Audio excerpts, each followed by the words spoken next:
Good afternoon, welcome back to my channel on this Saturday afternoon in early October. Been a while since I filmed anything. I've been extremely busy.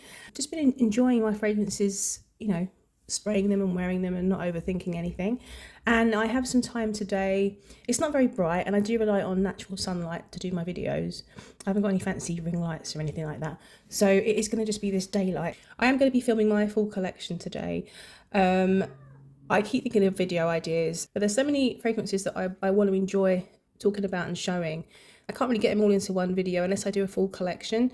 And I haven't got time to spread videos out. I just never get the time. So I've got a block of time here. It felt like a good opportunity just to go through everything. I've already done 2 full collection videos, but I've mentioned so many times that my turnover is so fast and often that things change all the time. So what you'll see in the last full collection will probably differ quite a bit in this one. But I have been very good at maintaining my number in that I am obviously buying new ones, but I am selling a lot and I do try and keep the number the same. So at the moment, I think I've got about a 94. So I always strive to keep it under 100, which is still insane, absolutely insane. Who needs that much fragrance? But I really enjoy this hobby still. I really enjoy the excitement of having one on the way and getting a new bottle and experiencing something new. So it's still a relevant hobby. I'm still enjoying my fragrances. So obviously this little collection here isn't my 94. This is my little collection that I have on my dressing table. It's my kind of cozy spray before I go to bed little collection of fragrances. Fairly easy wearing and soft and gentle and just nice to spray before I go to bed. So the first one here, this is one from Sylvain Delacourt. I bought this only this year. This is part of their vanilla collection. I think it was classed as the floral vanilla. And it's got a picture of flowers on the front. I find it quite biscuity in its vanilla content, but also quite plasticky in another strange way. It's a really unusual vanilla, but it's pleasant. Considering putting this down in my main collection because it's not one I thought I'd spray it before I go to bed, but it actually isn't working out that way. But it's a pretty one. Next we have Jersey from the Chanel exclusive collection. This is another one from this year. I don't normally like lavender in fragrances. This is their lavender offering with aldehydes. But it's not overly herbal. There's a sweetness and it's quite delicate and it's not too challenging. It's not too herbally lavender.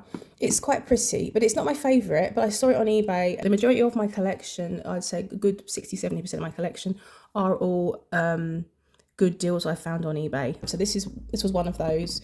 Also Comet, what do I say about Comet? This isn't my original bottle that I had. I had a 75ml bottle right from the beginning. I bought it and then I blind bought it. And I didn't like it and I found it was so boring and barely there. Sold my bottle. That was a big drama I won't go into. I kept back a little sample for myself and I revisited it and then I regretted selling it instantly. I ended up buying another bottle and that's how much I've used within 4 months, 3 months, 4 months. So it was a massive turnaround and it's such a pretty scent, but it is incredibly light. It's a whisper. It's like a whispery, powdery scent, which is why I spray it so heavily before I go to bed. Comet was, I think, the most recent release from Chanel. I think it's Cherry Blossom. I think there's heliotrope. Do you know, I can't remember the notes. I feel like I'm missing a key one.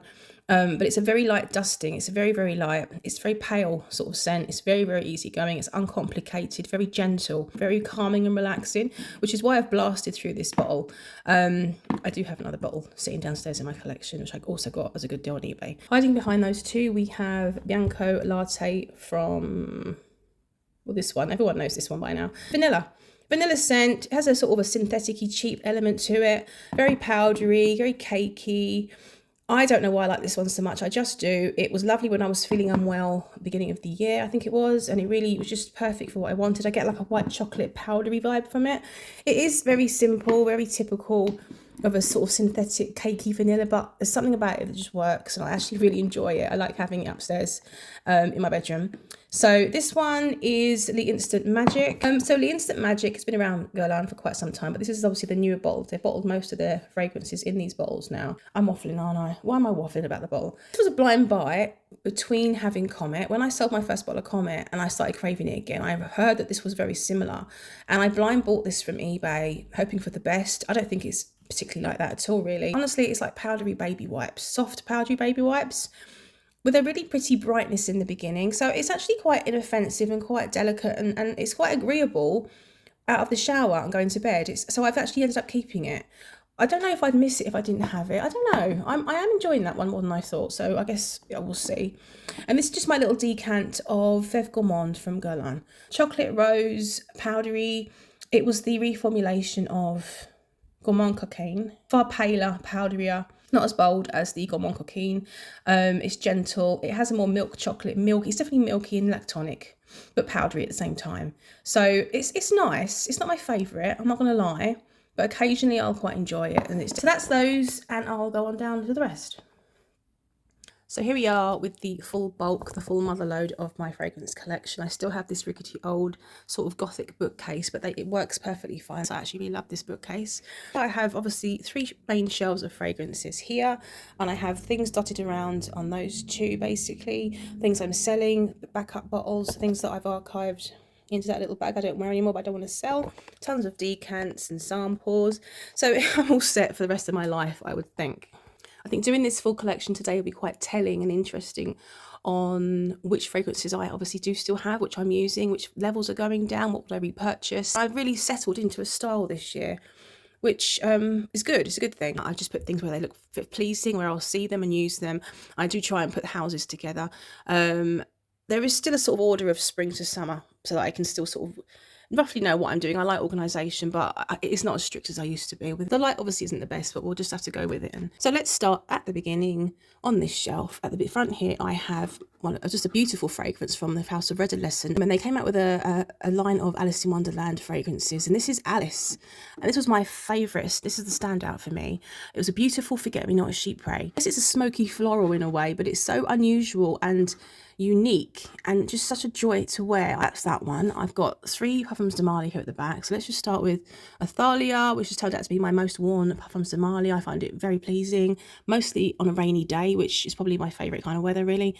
So it gets worn quite often. Here is a powdery iris with orange blossom and amber. Very vintage sort of smelling, but also just easy to wear. In front of that we have Narcotic V from Nasomato. This is a tuberose fragrance. It's a very pretty, clean tuberose scent. Not too heavy, not too bubblegummy. There's a touch of green in there, and I find it quite pleasing. I'm not always in the mood for it, but if I suddenly feel like I'm in the mood for something tuberosy, this is the one I really enjoy. We have the classic Delina, the original Parfum de Parfum. That's the only Delina that I have. It's the only one I ever really enjoyed, but I don't wear this anymore. I don't know. I've always loved this scent, and I did a recent video, my favourite 15 fragrances of all time. This was quite high up. But since then, like I say, my tastes have really changed and settled into something quite different. And I don't tend to reach for as many roses as I used to. And I'm so familiar with this scent now that I don't get excited for it anymore. I'm not going to sell my bottle. I think I'll come back to it. But I'm not as into Delina as I used to be. Shock horror. In front of her, we have Rose Pioneer from Lancome. I absolutely adore this bottle. Don't wear this one as much. It's for the same reason. I find it too typical of me, too simple, too even a little boring. I think this is a good layering rose. It's a fruity raspberry rose with peony. It is very pretty, but I just don't fancy these kind of pretty pink scents at the moment. We have Meliora from Parfum de Marly. I think at the moment that probably is my second favourite. I've always loved Meliora. I think of it as a sort of autumn fairy, pretty fairy scent. It's very blackcurrant. There's lots of berries in there. There's vanilla, there's rose, there's jasmine. It's light and wistful and whimsical, but it has a nice creamy depth to it. And it's definitely very brambleberry, so it's nice for the autumn. Lovely autumn floral, pretty floral. I really enjoy that one. So that's Meliora. And then we have a very, very pretty watery floral here from the House of Louis Vuitton. This is Heures d'Absence. Absent Hours. This is such a pretty scent. If I was in the mood for my watery florals, I'd be reaching for this more often. But like I say, I seem to have changed a lot lately. So pretty that I think of daisy petals and rose petals when I wear this. There's quite a watery element to this, but it's so pretty. And it has a mimosa, so there is a fluffiness to it. It's a very beautifully balanced, sort of dreamy, whimsical floral scent. I absolutely adore that one.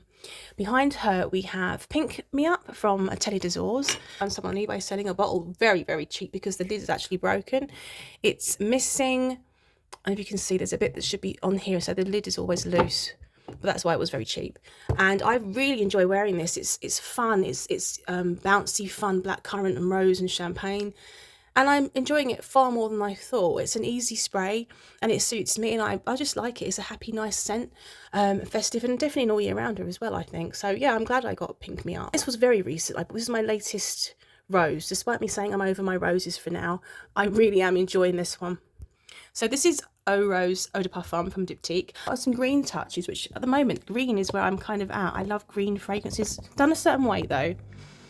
It has a really refreshing green, I think there's geranium in there, refreshing sort of spiciness to it, but it's very well balanced. It's very similar to a lot of fragrances I've had and sold, like Liquid Love from Penhaligon's, but this one doesn't have anything overwhelming. It's, like I say, it's just beautifully done, and I really enjoy wearing it. It's a green spicy garden rose. I think there's lychee in here to give it a lovely bit of bright fruitiness. It's a good all-rounder, so I'm really pleased I've got that one. Coming over to here, you can see we have a lot of Dior's. I've placed them all together, a few Chanel's, a little bit of excitement when I see this section because there's a lot of my favourites within this section. Starting here on the left, we have Dries Van Noten, and after some heavy decluttering this year, you'll notice that this is actually the only Dries Van Noten that I now have. I also, if you notice, but I've got rid of Cassili. She was one of my long-term standing Parfum de Marly that I always thought I was very happy with, and then I realised I was never wearing it, and the peach got to me in the end, the powdery peach, synthetic-y peach smell. I don't know, I just suddenly just didn't want it anymore, so that left. I've also recently sold Soie Malaquais, which I know is very, very popular. Nothing wrong with that smell. It's actually very unique and beautiful, but it just didn't suit me. It just, something about the style of that scent just didn't feel like me. I'm so wrapped up in this scent. You can see how much I've used from this. This has turned out to be such a winner. The green vanilla, which is a really broad way of describing it. I think it's quite a dry, grassy green in the opening. The notes have left my brain, so I can't tell you, other than I know there's fig and vanilla. I can't remember what's in here. But if there was vetiver in here, I would understand, because it does have a sort of dry, grassy, almost nutty walnut feel, but dry and grassy. And when I first tried this, I really wasn't sure, because I was actually getting a sort of very synthetic water molecule green, but I don't get that anymore. The vanilla is really nice in this. Once it transitions into the vanilla, it's smooth and creamy, and it's very well balanced. Very slight mossy element, and I do like my moss in fragrances. And it's just very up my street, and it's really my style, and a bit obsessed with it. As you can see, I've been spraying it non-stop. I find it such an easy one to wear. Does anyone know how far down the glass bottle goes beneath the ceramic? Because obviously there's a lot missing. If you turn it round, you'll see that there is some amount of capacity that's lost up behind. So I don't know how much I've used of that, but I am really enjoying that anyway. Moving on, we have Paris Paris from the Les Eaux collection of Chanel. This is a rose patchouli offering. It's very chic.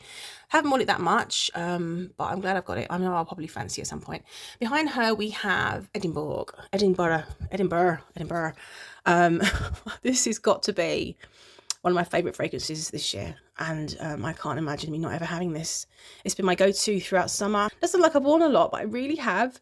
I love this. I absolutely adore this fragrance so much. It would be up there in my top 5. It has a lot of sort of foresty notes. I think there's cypress. It has its mystic moss. It's quite a whimsical scent for me. I think of like a fairy forest, like a happy, bright fairy forest. It's very luminous, but it has lovely little pockets of depth and edge to it. But it's so beautifully blended. It's so chic and classy. And there's an element in it that makes me feel very nostalgic. And I don't know what it is about it. There's just something that I can't put my finger on. A classic here. It's number 5, but it is the low interpretation. So obviously I've talked about a lot of Chanel's already in this video, and clearly I'm having a year of Chanel. Number 5 Low is such a twinkly tonic. It's such a effortless, twinkly, clean smell without being too heavily citrus or too heavily floral. I feel like it sort of sits directly in the middle. It's very refreshing. It's not overly aldehydic. It's very twinkly, and I really do enjoy that one.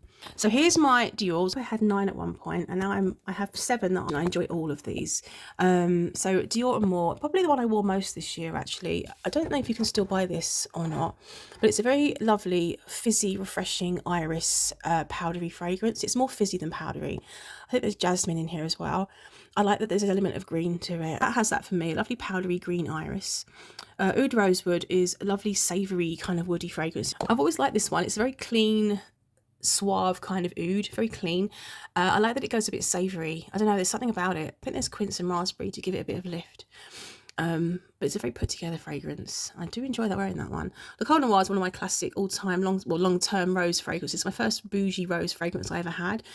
Fruity, green, lovely. I don't wear it as much as I feel I should, because it has a sort of very slight soapy, stemmy way about it. It's still a pretty one. I come back to it on occasion. Rose Gypsy is very similar, but it's less fruity. and more simple, more like rose water. It's an easy reach if I'm in the mood for just a splash of rose, but I haven't really been reaching for many florals this year, so there's that. Lucky is one of my favourites. I love that it's very green and very simple. It's Lily of the Valley all the way through. Not too musky, not too soapy, nothing. There's no cashmere or no musk that's trying to flood it and bulk it out. I like that it's watery and simple and clean. So that is one of my favourite Dior's. And then we have Jasmine d'Ange, and that surprises me that I love it so much because it is a jasmine fragrance, but it's such a beautiful, fruity, fresh jasmine. And then last of all, we have Gris Dior. Gris Dior is one I very rarely fancy, and if I had to get rid of one today, it'd be that one. I don't have to have that one in my collection, but I sometimes, when it gets really cold during the winter, for whatever reason, I actually do fancy Gris Dior. Something about the way the patchouli and moss are and how pretty the rose smells with the patchouli and the moss, but it's a very headache inducing one for me, and I can only wear it in the winter. And last on this shelf is my most special, my most coveted, my most beautiful little fragrance called Confessions of a Garden Gnome, and that's by Thornton Manley. It breaks my heart that I can't buy it anymore because it's either been reformulated or you just can't get hold of it. It's the most magical scent. It takes me away to an enchanted garden. It's an escapism fragrance. It's what a fragrance should be. Magical to wear and de-stress and just feel, I don't know, it's whimsical. Lily and Lily of the Valley are beautiful in here. A lot of green moss, kind of dewy atmosphere, sort of a misty garden. I think there's ambergris here, but nothing is synthetic smelling, and it's all so beautiful and so alive. It's gonna have to last forever. So now it's one I will treat myself to if I just need a pick-me-up or something magical. So that is Confessions of a Garden Gnome. I feel like I've already been talking for about 4 hours, so I'm going to have to really pick up the pace because actually my neck is getting really sore. So here we have all my Galan. I have Angelique Noir. Don't wear this as much as I thought I would. I do enjoy it, but I just don't think of it enough, but I'm happy I've got it. I really love this little bottle I had bespokely done. Obviously the green matches the green of the Angelica of the fragrance. I had it written with Tempus Fugit because it means time flies, and I just love that expression. It's Latin, and it's just a special little bottle. So I have a little collection of the original Slender Art and Material bottles, and we have Tonka Imperial, which is probably my all-time favourite fragrance. I absolutely adore it, and I have a backup of that one. Iris Toref, which I've discovered this year and fell in love with. It's a really lovely, I'd almost call it a mushroomy leather iris. There's something mushroomy about it. I don't know, maybe that's just me. I quite like that though, and there's coffee in there, but I really enjoyed that one. We have Queer Beluga. Don't wear that much either. It's very powdery, very light and easy, but it's very delicate and again quite a classy scent. It's a soft suede and a sort of ice creamy vanilla, which I really enjoy. And then this is really special. I love this one. This is Rose Barbet. I wear this formally. If there's anything formal, I like it. There's aldehydes, and it does have sort of like a waxy honeyed rose in there, but it's simple but very, very classy. Here we have my beautiful bee bottle of Fève Gourmande. I had my nickname put on the front there, which is Wednesday Child. I already talked about this fragrance upstairs though. And then Rose Amie I bought this year. I blind bought this fragrance, and it turned out to be a hit. Really love it, really enjoy it. Very deep gothic rose, almost like blackberry intertwined with rose, like a blackberry wine or something. But it has, I think there's saffron, I can't remember. There's something taking it into a little bit of an eastern edge. I don't think there's oud in there, but yeah, it's deep, it's very dark, but I really, really enjoy that. So I'm very happy I got that one. Then we have a discontinued one here, but I do enjoy it. This is Rosa Pop from their Aqua Allegoria range, and it was a violet and rose, powdery, simple, candid, very, very nice, very, very sort of youthful and very pretty scent. And then at the back here is another coveted scent. I'm so fortunate to have found someone selling on eBay. This is French Kiss. So this was the Elixir Chanel collection. Such a beautiful lipsticky, more of a candied sweet, a fruity sweet like a lollipop, but also lipsticky. Very beautiful. It has that lovely galant sort of powdery element from the vanilla, and I'm very lucky to have that one. So that's another beauty that I covet. Then we have my beautiful collection of Lolita Lempickas. Oh, I just absolutely adore these fragrances. I used to have more of them, and I'm happy with the 3 that I have left, but I think this is one of the most underrated line of fragrances, and it was criminal that they discontinued so many. I mean, obviously, I guess people have to do it. They have to discontinue things, but there's so many new fragrances now that are just not good. Makes you go back and appreciate what was made all those years ago and how much creativity and just quality that went into these fragrances. And These are so beautiful, and they are such a beautiful interpretation of violet and iris, licorice, other sweet notes. Obviously, is the classic eau de parfum, which is now discontinued. Well, it's been reformulated into a different bottle. This is the classic, which was obviously very rich in licorice, very dark. It's my Halloween scent. I think of dark candy, licorice, that kind of thing, but it's very sweet with cherry, I think, in there as well. It's a real statement, this one. And then I've also got the new, what was it called? Oh, blimey neck, hang on. Eau de Minuit. Midnight, I think that is, isn't it? The Midnight Flanker. Love this one. This is more powdery, a little bit more simplified. Not as much licorice. I think there's more tonka and musk in this one, so it has more of a sort of easier going element, but there's still a gothic darkness in there, and it is just gorgeous. And then my favourite one at the back here, which is my springtime fragrance, Eau de Toilette. This one is more transparent, more airy, more whimsical to me, in a more outdoorsy, free kind of way. I think there's more woody and green elements in it, and it's very special. This is a little special thing of beauty, this one. Whimsical and enchanting, and just look at that bottle though, it's so gorgeous. So I have a backup. I'm so happy I got a backup of that one, because that is one of my favorites. So those are my Lentil figures.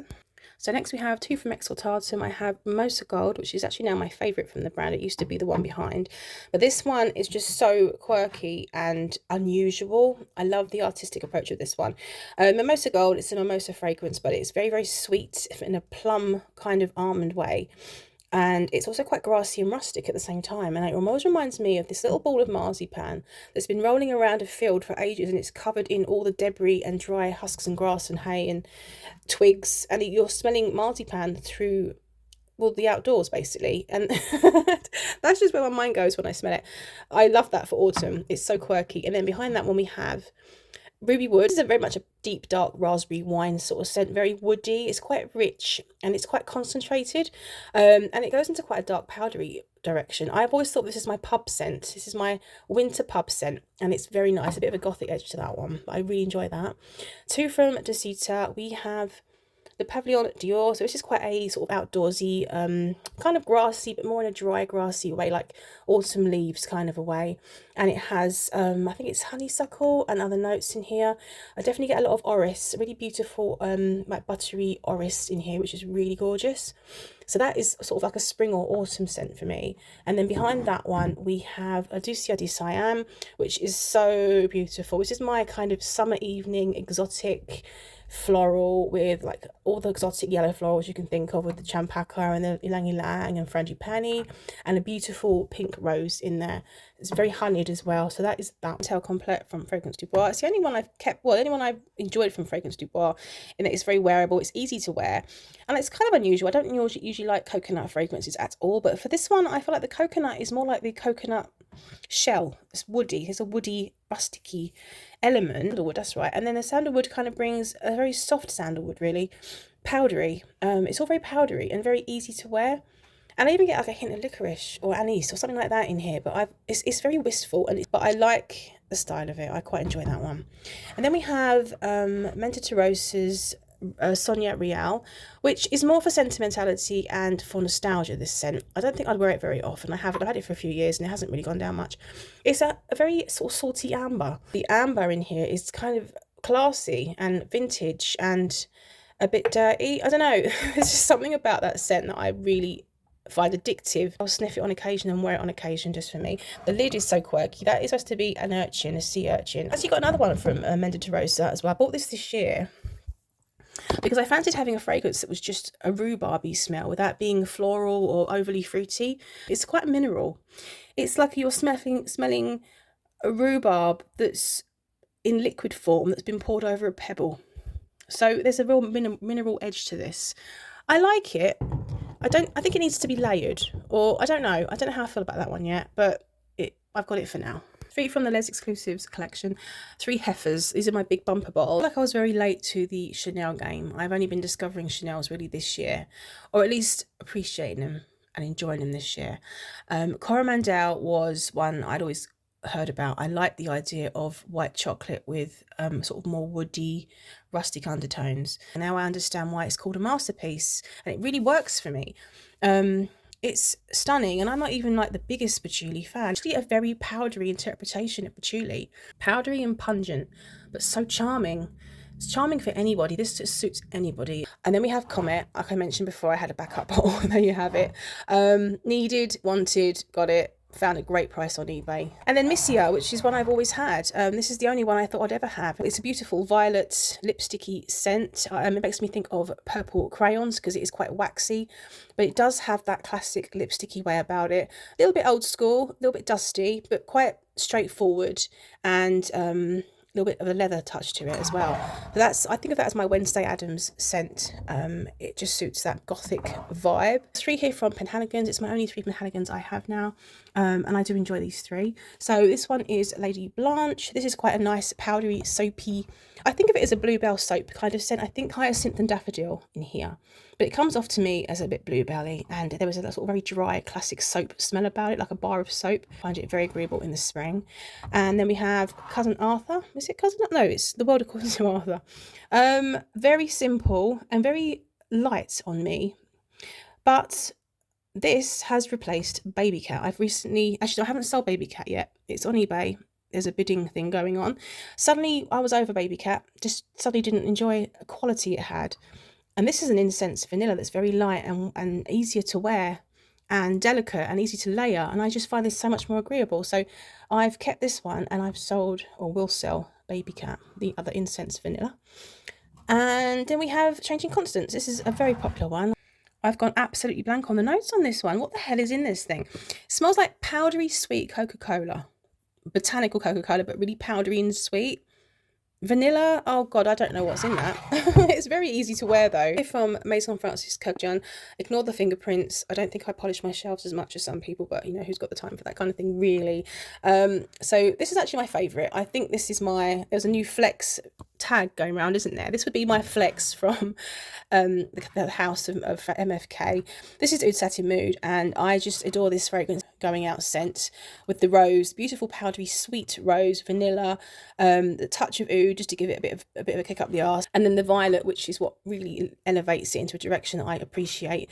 It smells like a powdery blue rose, dark and a bit gothic, but so sweet, very luxurious smelling. Yeah, beautiful. And then I have MFK, the Baccarat Rouge 540 Extrait, which is my favourite of the 2 of Baccarat. Don't wear this very often, but I will fancy it on occasion, especially around Christmas time. I find it quite a festive, sweet and salty, sweet, salty, smoky mix of scents, like a Christmas market. That's what I always think of when I smell that one. And then I've got another one here from Lancome. So obviously I have Rose Peonia, but this is my other one from Lancome. This is Roses by Veranza. Look at those fingerprints. It's a rich, syrupy, honeyed rose with pistachio and rum and what else is in it? Raspberry. It's like a fruit punch. Tropical fruit punch with loads of rose water thrown in and honey thrown in and then rum thrown in. And there's a bit of a baklava sort of way about it with the pistachio, and it's very strong, very polarizing. But if it works for you, it's amazing. It's so decadent and delicious. I'm getting towards my more wintry festive fragrances. So more rich, more a bit gourmandy, more boozy.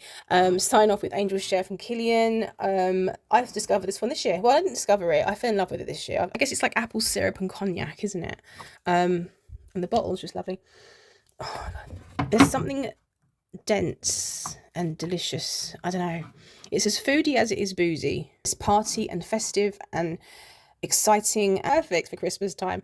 Then we have 2 more from Marley's. I adore these bottles. They're like a flask and they feel so tactile and perfect in the hand. So this is Altair, and I absolutely adore this scent, an October pumpkin pie scent. Not to be taken literally, it doesn't smell like pumpkins, but because it's got a delicious element that's praline, I think, and vanilla, and I think there's orange blossom in here.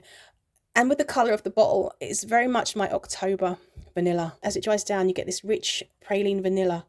It's unusual. I find the opening to be like burnt orange blossom, but it's not bitter. There's just this burnt feeling, and it's very much balanced with this lovely vanilla.